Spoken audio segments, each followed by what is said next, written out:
Let's talk SRHR, the power of alliances. I am very excited about this ICPD 30 session because the topic of alliance building is so central to the work of UNFPA as we try to galvanize a stronger and a broader movement. And that's what we need to keep the ICPD flame burning bright 30 years after Cairo. But I'm really, really excited about the session because of the fantastic person who is going to share insights with us. Tarana J. Burke. Tarana J. Burke is an activist driven by a deep, abiding commitment to interrupt sexual violence.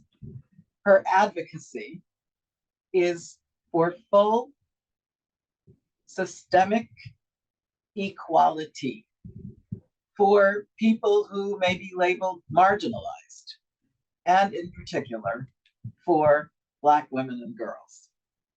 Tarana J. Burke is an advocate. For nearly 3 decades, she has worked at the intersection of sexual violence, racial justice, and gender equity. She creates and leads campaigns to increase access to resources and support for communities. The Me Too movement she founded has galvanized millions upon millions of survivors and allies around the world, including through the international nonprofit organization Me Too that she created in 2018. Tarana J. Burke is an author with New York Times bestsellers. Her books, You Are the Best Thing and Unbound, have illuminated the power of healing, vulnerability, and storytelling in the movement to end sexual violence. Tarana J. Burke is an influencer. She is a barrier breaker, and she's a believer in the power of possibility. Her TED Talk, Me Too is a movement, not a moment, has been viewed by more than 2 million people. And that TED Talk offers us ample food for thought when we think about ICPD 30 this year. Just one moment, right, in our long ongoing movement for sexual and reproductive health, for rights and choices and justice. In her work, Tarana exposes ugly truths about sexism. She speaks truth to power, and she's increasing access to resources and to support for survivors, paving the way forward for an expanding and inclusive movement. And as she says, movements do create possibility. Like all of us here at UNFPA, Tarana believes that a world free of sexual violence is possible, and that together we have got to build that world. That's just a taste of the type of insights that Ms. Burke brings to this ICPD 30 discussion with UNFPA and the world. Thank you, Tarana, for making time to speak with us, and you are most welcome. And let me ask you my first question in our dialogue. The power of alliances is something that's reflected in your very awesome TED Talk, Me Too as a Movement, Not a Moment. And there you speak to how you open the way for women all around the world to know that you are not alone. Very powerful. So tell us what makes a good ally. Well, first, good morning, everybody. And thank you for that lovely introduction. That was making me blush a little bit. I think we think about this question a lot in our work because when Me Too first went viral, it went it was introduced to the world in a way that I probably would not have introduced it to the world if I had my own choice. And I suddenly was thrust into a position that I'd never been before, which is that my work, which was deeply rooted in work with marginalized groups, mostly Black women and girls, people pushed furthest to the margins, was now being talked about in Hollywood and these different places that had never discussed it. And so one of the things that became clear really quickly, though, was that whether it was little Black girls in Selma, Alabama, or in Oscar-winning actresses in Los Angeles, they still needed the same things, right?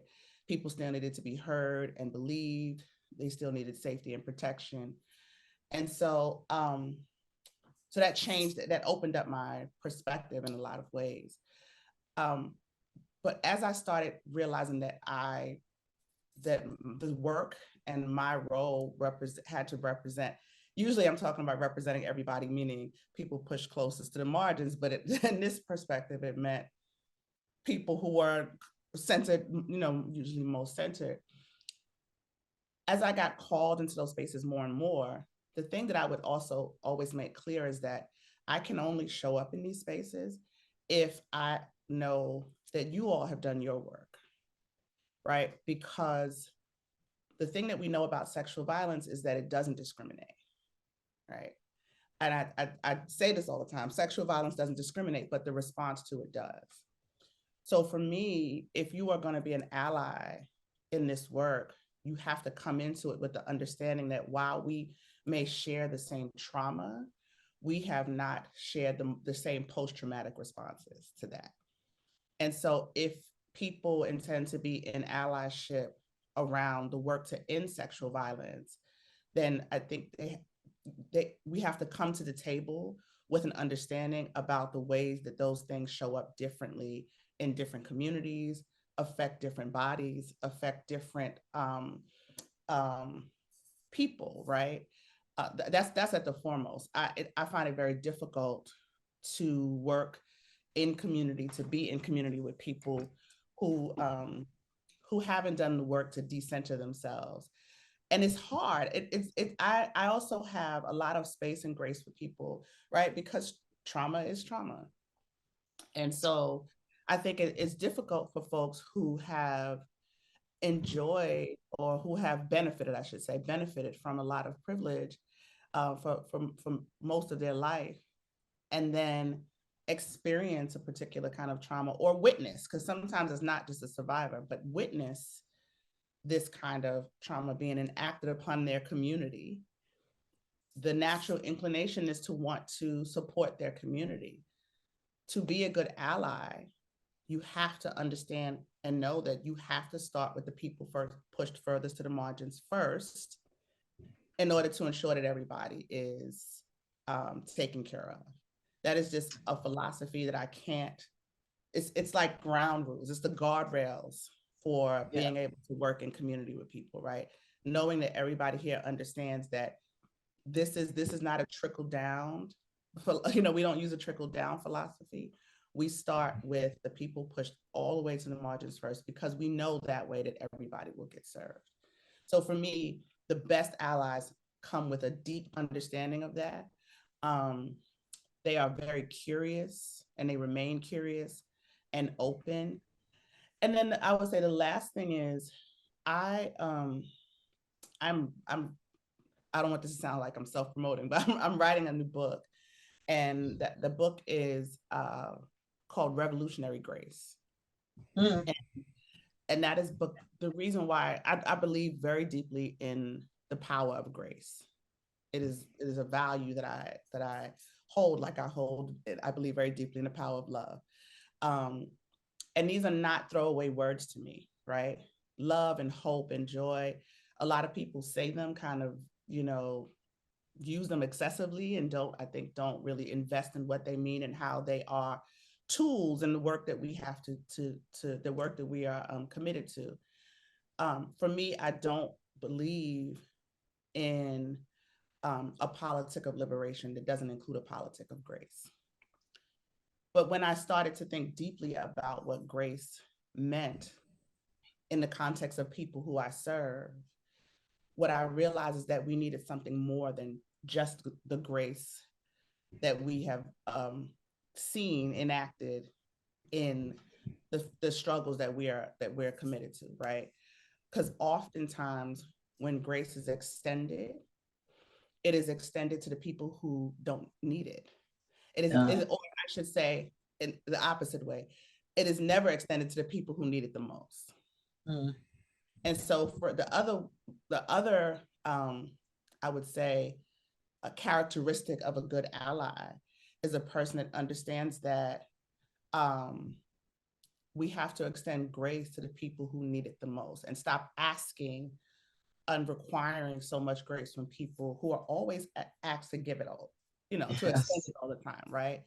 So when I think about Indigenous women across the world, when I think about Black women across the world, when I think about queer folks, when I think of, we are always asked to extend grace. We are always asked to take the compounded pain and trauma and put that somewhere, right? In America, for instance, where Black women have the second highest rate of sexual violence experience in the country, every time election time comes around, we're required to forget that and save the democracy,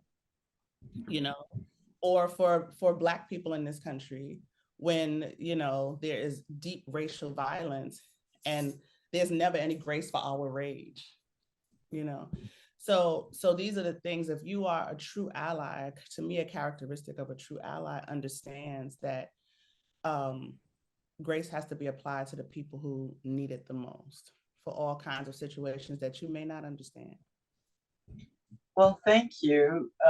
Thank you so much, Tarana. We look forward to revolutionary grace. I think you've piqued a lot of our interest in how does that play out. And I hear exactly what you're saying, that we ask the most from those who have the least.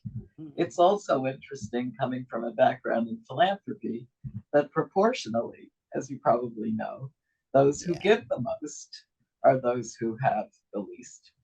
So let me turn now to the community, because you've emphasized over and over that sexual violence is a community problem and that it has to have a community response. Absolutely. And this is an increasingly polarized world. Sitting in the United Nations, we see this, a conversation about trust that we're having. How do we build community with each other in all our diversities?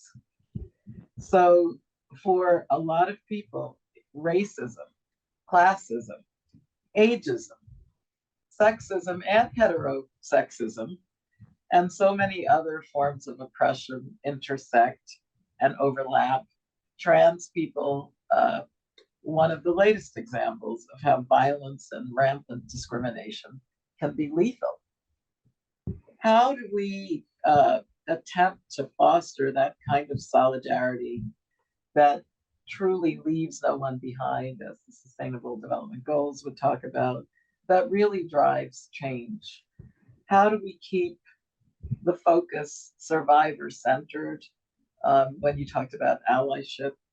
And in your experience, tell us about some of the factors that actually contribute to solidarity and some of the factors that detract from that.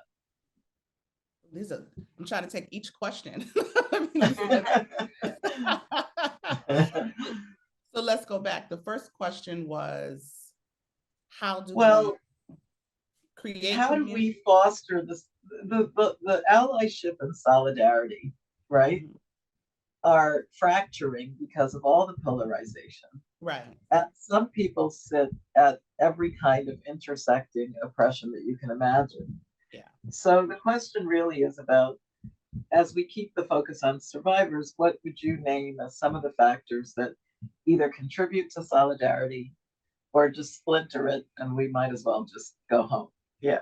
Well, I mean, one of the things that is encouraging to me is, even in the last probably 10 years, but certainly in the last 5 or 6 years, I think that we're seeing less and less silos, right? I've been in this work for a long time, and I've seen, even in the movement in racial justice work, but certainly in the work to end sexual violence, there's always been these silos, right? There are the people who are who are into prevention are over here. The people who are into research are over there. The people who are doing the big thinking are over here.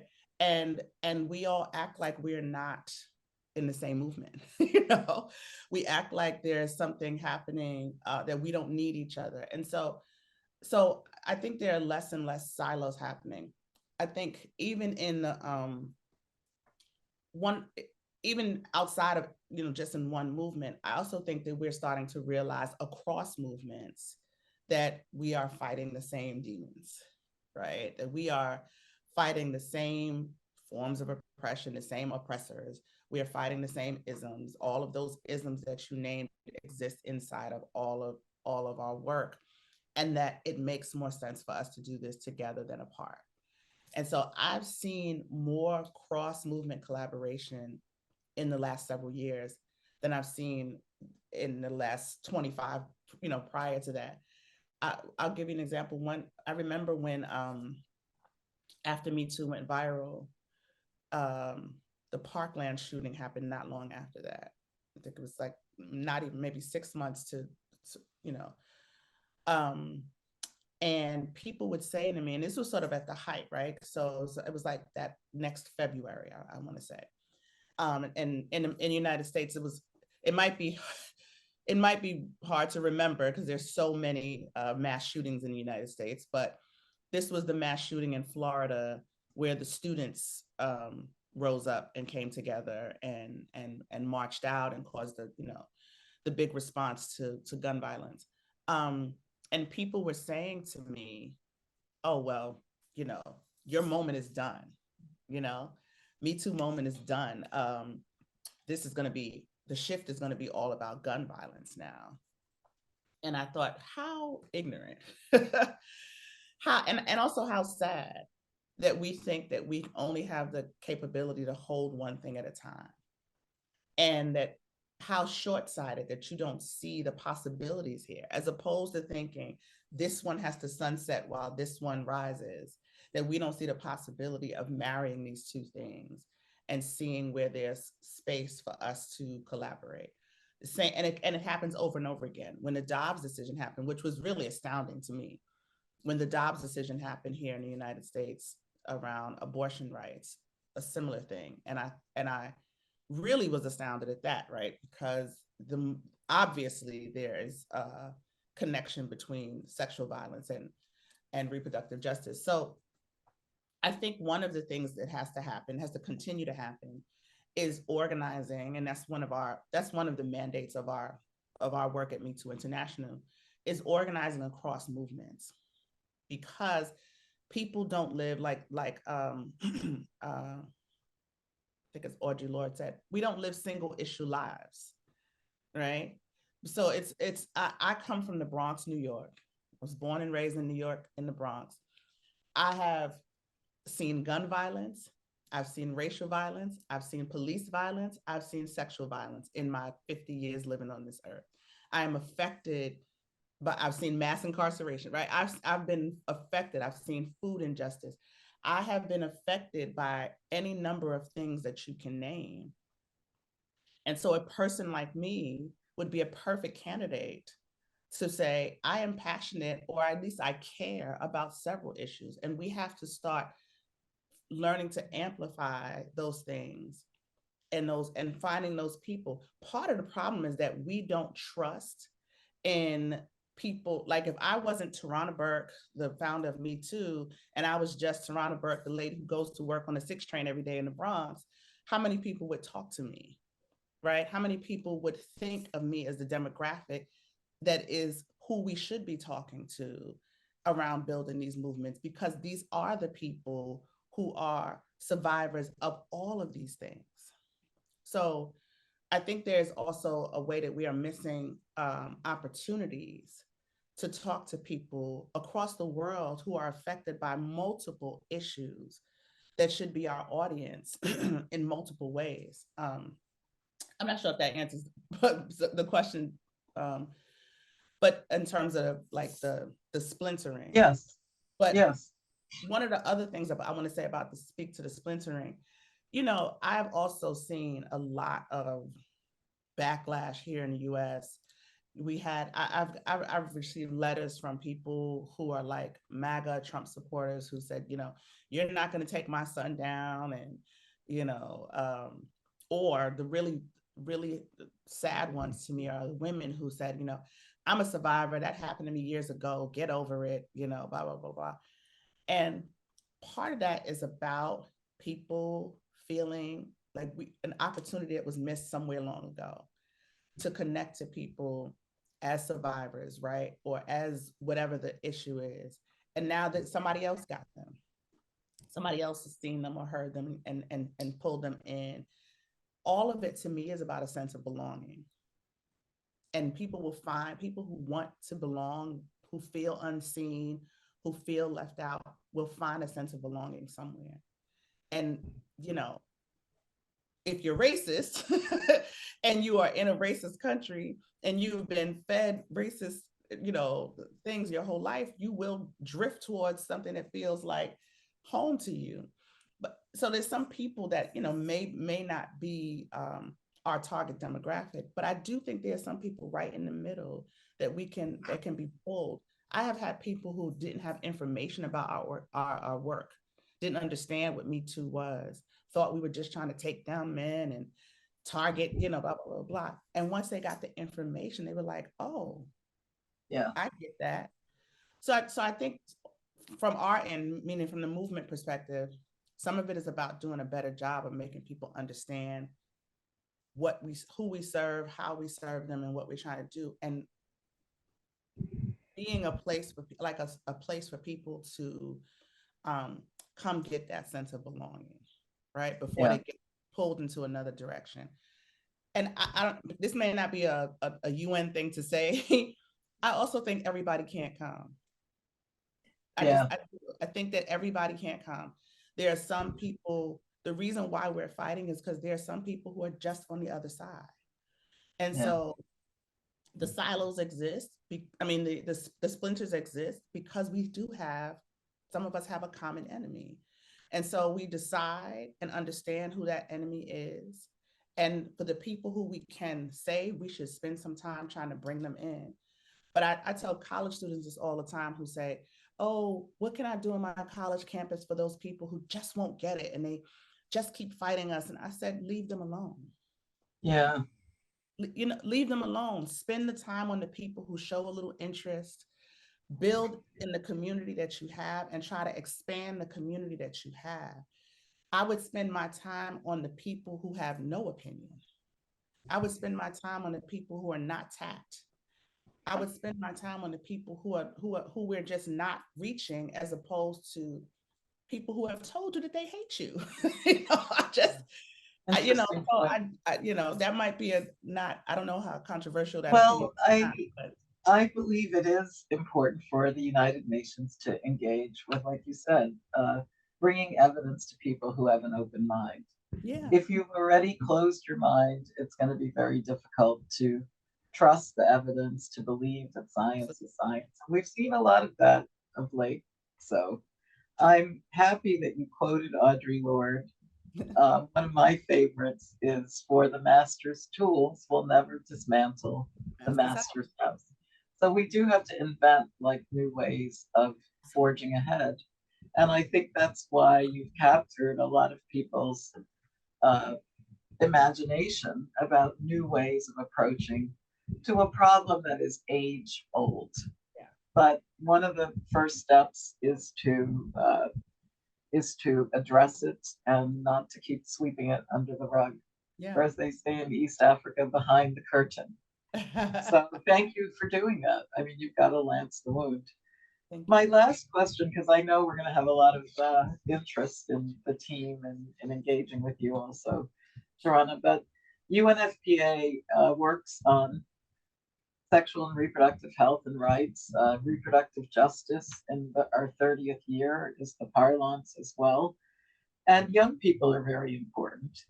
And as we're all aware, attitudes change over time, and young people are spearheading differences and embracing a type of diversity that maybe other generations have not.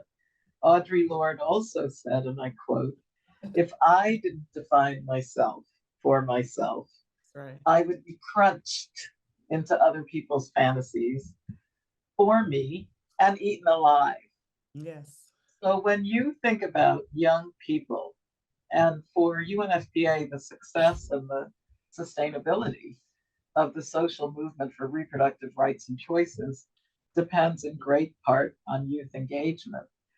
What are you asking of young people, and are young people being engaged in a way that builds trust and speaks to some of that allyship ingredients that you've spoken of just now?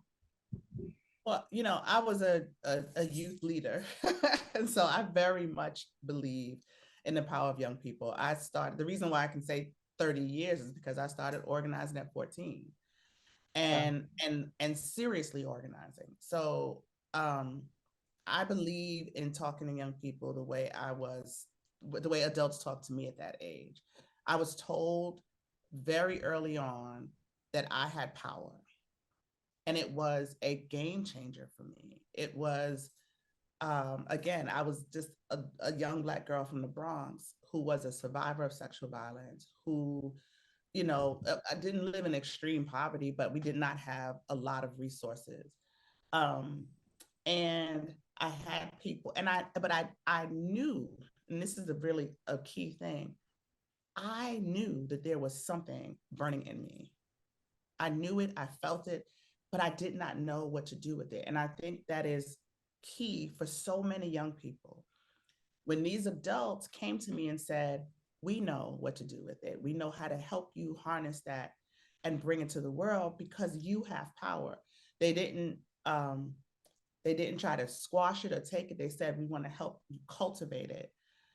I think that is that is a big part of the way, and the young people nowadays are so much smarter. They have such a deeper analysis.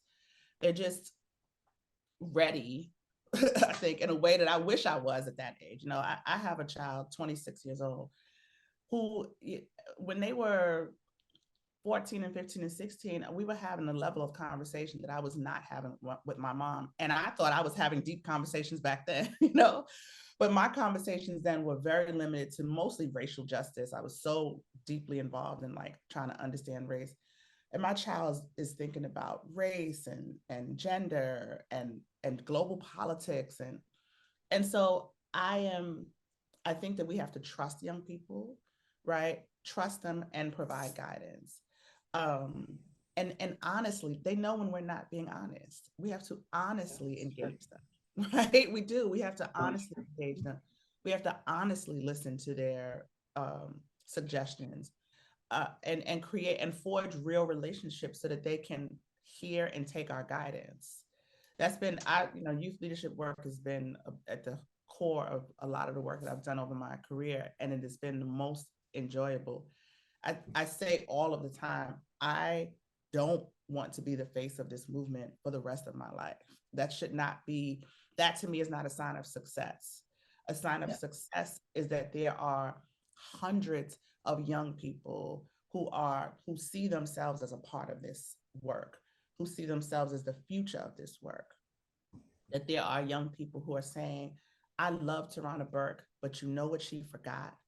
You know what she missed? This." Who see, who see a path to pick up the mantle and expand on a vision that I have just, because of my age and my whatever limitations that I missed. And I think that is the way that we have to engage young people. Is like, I want to show you what I know, and I want you to show me what you know, in an honest way, though, right? Because I just think that we just don't engage them from that place. There's a lot that they want to contribute to. And I think they don't even know, right? Sometimes they don't know. I guarantee you there's so many young people that don't know UNFPA exists, but they are very interested in what UNFPA is doing right now. right? All of these young people who are thinking about what's going on in Gaza, who are so very connected and you know, who are activated by that, would love to know what they can do about and don't think about reproductive justice because of Dobbs, who are thinking about all of these different things. They would love to know how they can be engaged beyond social media, because social media has given them a way to get information. I think our job is the way to give them a way to activate beyond that, right? To activate beyond just because some of it is limiting. They get these little you know, listicles and bits of information, but they don't know how to bring that to fruition in their everyday lives. So yeah. Well, thank you so much for that answer, and it resonates with us. At UNFPA, as you know, we have 3 zeros: contraception, maternal mortality. The third one, to help end gender-based violence, is the toughest. And that's part of why everything you said today will be a source for us to discuss and renew our commitment to that mandate. With young people, we share the concern that technology assists them rather than be another means to facilitate, uh, you know, gender-based violence and bullying and stalking and so much else that can happen online. So keeping the technology safe, but also repurposing it so it actually serves as an ally. This is something that we're trying to think of innovations and working with corporations and employers and whoever else we can. We saw that young people during COVID rose to the occasion and did so much in their communities that went unsung, but we worked hand in hand with them. They staffed a lot of our hotlines and like shopping for people. And UNFPA with other parts of the UN is also, you know, like you were saying, young people do have power. And if we can help them to figure out how to channel it, it's a game changer for peace and security issues. So the first global dialogue that UNFPA will have in this ICPD 30 year will be in Cotonou and Benin, and young people are setting the agenda, they're setting the measurements for what's going to come out of that convening. It's not just being there, but how do we link it back to community? So again, all that you said is so valuable, and we appreciate this. Thank you, Tarana, for being who you are, and we're going to repackage this discussion with you, hopefully to inspire each other to keep going. Yeah, it's hard. You bring that out in the TED Talk as well, but it's up to us to make those changes. And the fact that it's hard means that we just have to keep moving forward. So thank you very much. I lead the applause, and I'm going to hand back to my Chief of Staff, Pam Charles, to have the next part of the dialogue with the participants. So thank you again, Tarana. Thank you so much. And back to you, Sam. Thank you, Natalia. And thank you, Ms. Burke, really so much. The points you raised around doing the work, grace, leaving no one behind, working in the missing middle, the middle ground, and the youth, engaging them with honesty. All of those points, I think, resonate incredibly closely to the work that we're doing, particularly this year, in the 30th year since our sort of founding document was created. So with that, a huge thank you. We're going to open the floor. We have 15 minutes or so for questions and comments. I'm sure a lot of colleagues would want to take the floor, so I'll take the questions in the order in which they came. If you could please introduce yourself. So we first have Fernando, and then Liz, and then Leila. So over to you, please, Fernando. And we'll take 3 questions if that's okay, and then we'll come back to you with all 3. Fernando. Let me. Hi, Fernando Figueira from Uruguay in Latin America. I like very much what you said, Tarana, about there are some people we cannot bring along, and we should not. And you did say it's not very UN. We discussed this in Almaty in our previous meeting, and part of us was saying we should not only identify those that cannot come along, but identify their strategies. They're being very able to build coalitions. So it's not simply about not bringing them along. If we want to win the middle, we need to understand what they are doing. Because in Latin America right now, you have 3, 4 governments that go clearly against our agenda. And they put it together by bringing in those middle people, Yeah. and by giving them a home where we could have given them a home. But we need to understand what they're doing in order to counteract. So it's a question and a comment. Thank you. Thank you, Fernando. Liz, please, over to you. Thank you, Sam. Hi, Tarana. My name is Liz Pender. I am the Protection from Sexual Exploitation and Abuse and Harassment Coordinator in the Office of the Executive Director, and also the Sexual Misconduct Support Focal Point. I'm so energized by so many of the things that you said, and wish I could just have a one-on-one with you in perpetuity. I would love to hear from you. You know, your comment about the number of people that are truly invisible to us and so marginalized. I think you and I both know, you even better than I, that the vast majority of survivors, for a host of reasons, will be invisible to us, right? And, you know, I would love to hear from you what we as an organization can do to still hold ourselves accountable to these invisible survivors, right? We are no less accountable to the invisible survivors as we are to the ones who are able and willing to come forward. And what we can do as an organization to strengthen our systems so that they do feel safe coming forward and seeking justice and seeking accountability, and perhaps even more importantly, seeking support. Thank you. Thank you very much, Liz. And then Leila. Hi, Tarana. It's really an honor to be here with you in this space.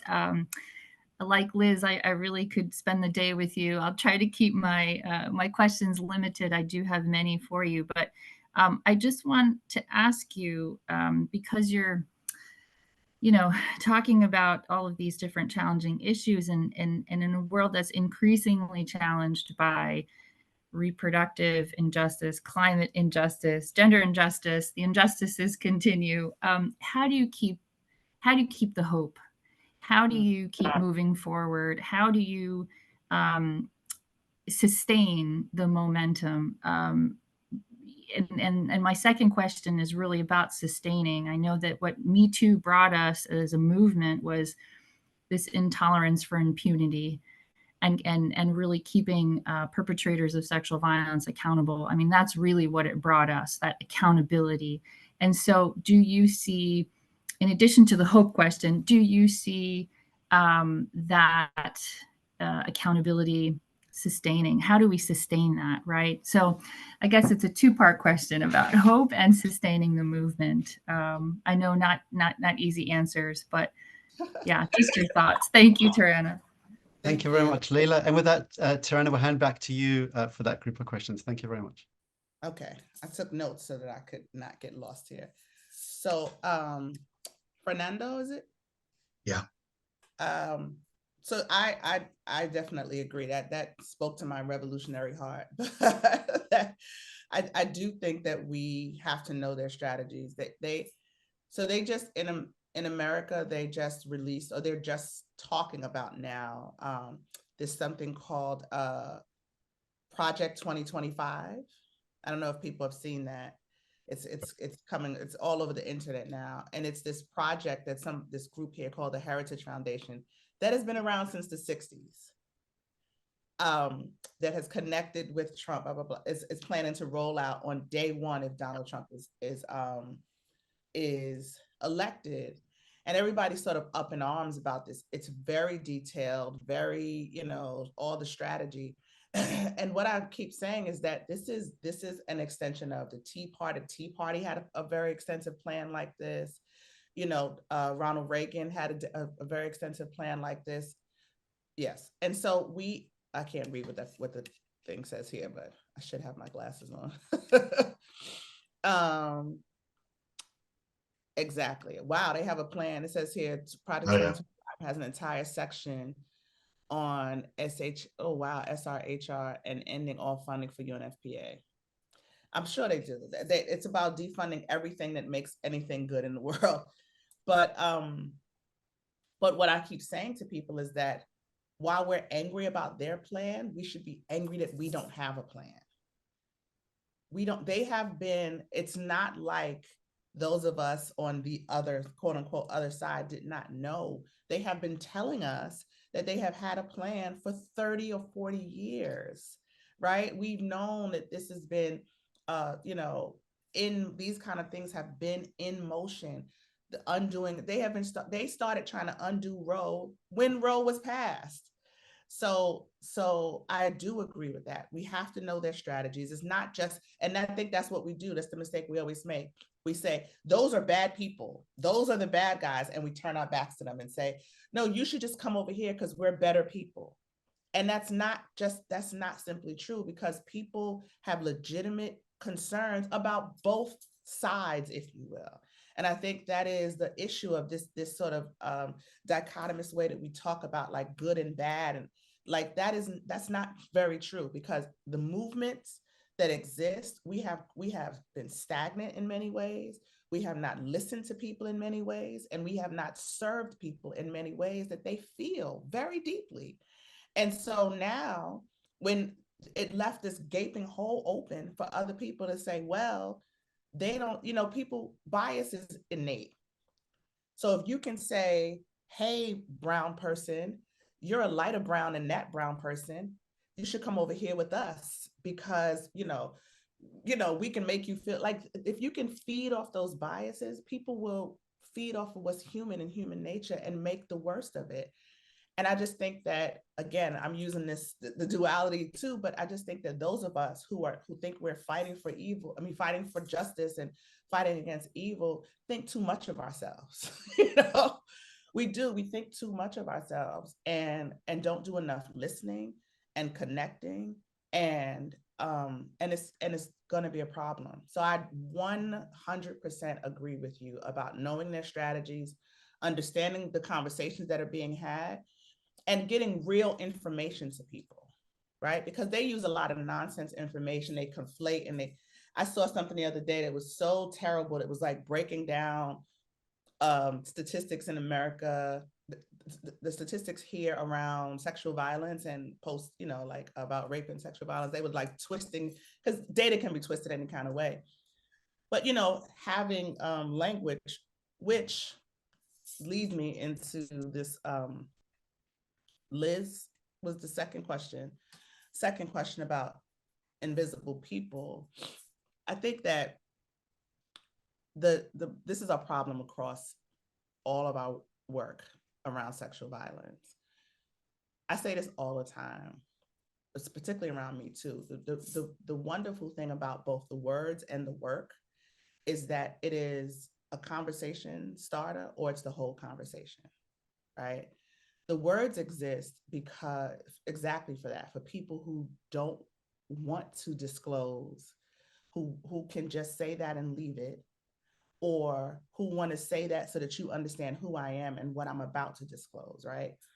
And I think in a similar way, that's how the work works. There are some of us who say that because we are firmly planted and committed to this work, so that people who can't be committed to it, who won't stand up as survivors, don't have to. But in doing that, those people have to understand that we represent them.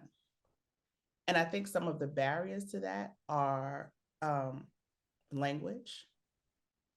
And I think it is who we select to do the work and how we go about doing the work. So another example is when I first started doing this, my work was largely centered around racial justice in the South.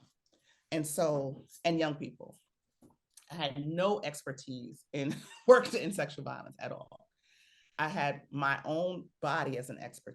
My expertise came from my own bodily experience. And so I tapped into that to think about, what didn't I have when I was 9, 10, 11 years old? What could somebody have said to me then that would have changed the trajectory of my life? I also am an adult survivor of sexual violence, right? So I was thinking about I always think about me in those ways. I never saw anything. I remember those first years of putting this work together, and Google was new, all that searching, we were still using Ask Jeeves.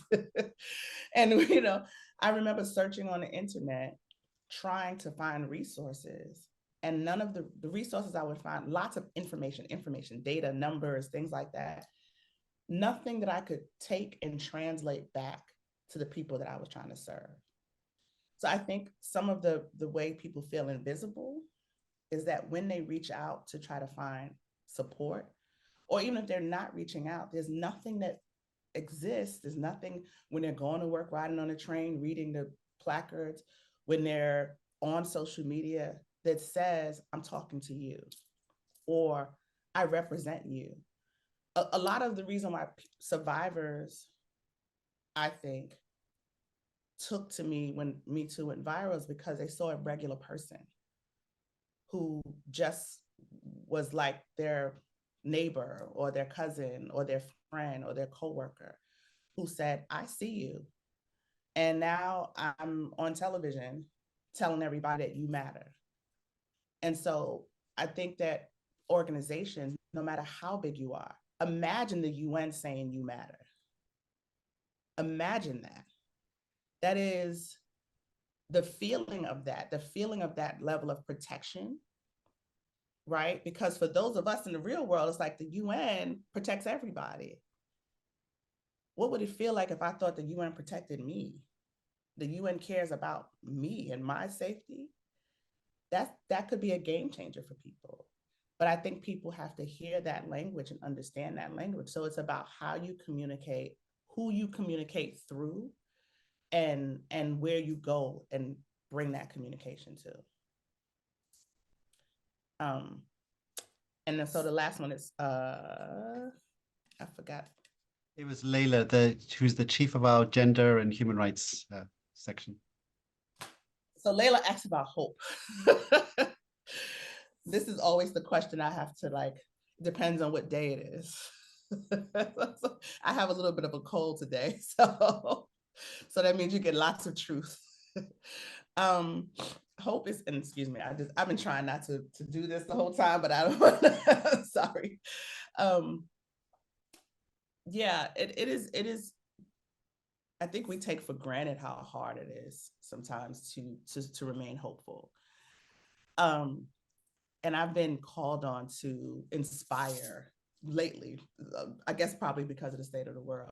I had a friend call me at the 11th hour the other day. She had this huge conference. She runs this organization here.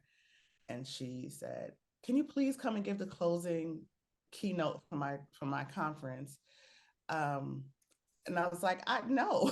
She said, please, I just need you to inspire the people. And I said, that is a tall order right now. It feels, because I pride myself on being always speaking from a place of honesty. So in all honesty, it is very difficult at times to feel hopeful. So I'll tell you the things that are like a through line. The world that I exist in, the bubble sort of that I've created for myself, makes me hopeful. And I don't know that, let me just say this, I'm just a person. So I'm just talking about my experiences. So I can't say, your therapist might say, that's not helpful. So just know that. But the bubble that I've created for myself that consists of the people I work with, the world that I work in to do this work, keeps me hopeful, because that means that I'm surrounded by people who are like-minded and who are passionate and who are constantly ideating and or knocking down ideas, right? Sometimes when I go a little bit too far and they're like, "Ooh, Tarana, that's probably not real." But keep me honest, keep me grounded. They also keep me hopeful.